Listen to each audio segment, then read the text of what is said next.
Si vous avez prévu de revoir la décoration d'un petit appartement, eh bien, il est toujours mieux de prendre en considération 5 règles de décoration que je vais partager avec vous, qui sont assez simples, assez faciles à mettre en place et qui vont améliorer grandement le résultat.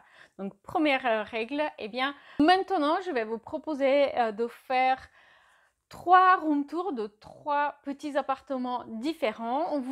Gardez-vous au style de décoration plutôt classique et aux couleurs claires. C'est simple, cela paraît évident, mais parfois, quand on cherche inspiration sur les réseaux sociaux, eh bien, on se passionne pour des images qui sont peu adaptées à notre appartement.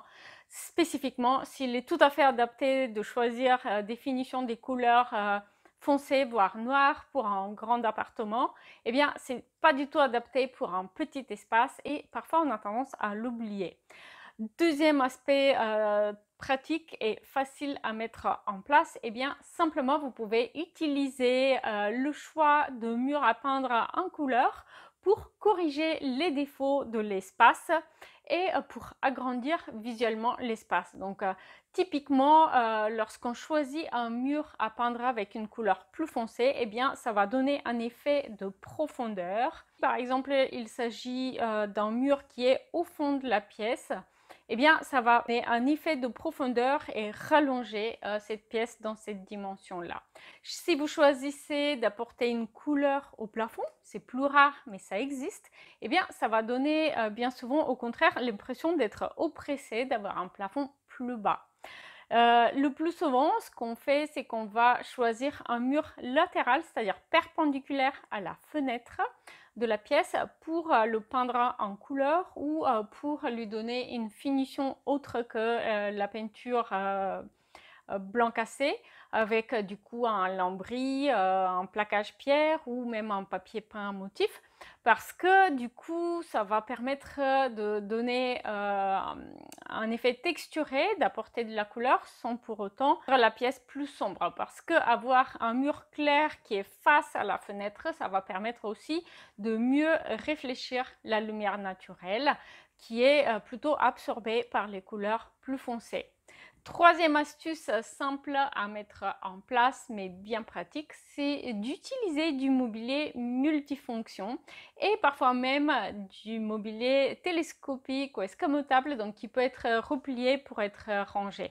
Mais déjà, rien que d'utiliser du mobilier multifonction, eh bien, ça permet de gagner de la place et donc d'éviter à surcharger le petit appartement avec trop de meubles, trop de mobilier, notamment lorsqu'on a besoin de réconcilier plusieurs fonctions de la vie du quotidien dans la même pièce. C'est le cas des studios et des très petits appartements.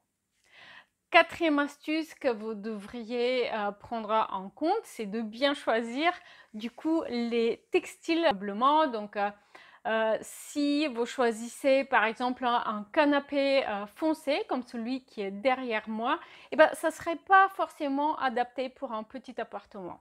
Le blanc en revanche, eh bien, c'est joli, c'est sûr, mais c'est très difficile à entretenir impeccable. Donc souvent, ce qu'on va faire pour les petits appartements, c'est qu'on va choisir soit des gris clairs, soit des beiges, ou alors on peut parfois opter pour un accent coloré, pourquoi pas un jaune moutarde, pour à la fois rester dans les couleurs plutôt claires, mais aussi apporter un effet un petit peu plus marqué de la décoration. Terminer, la dernière astuce pour les petits appartements, c'est justement d'éviter les ambiances un peu trop minimalistes où tout est blanc et aucun objet déco par peur justement de faire paraître l'espace trop petit.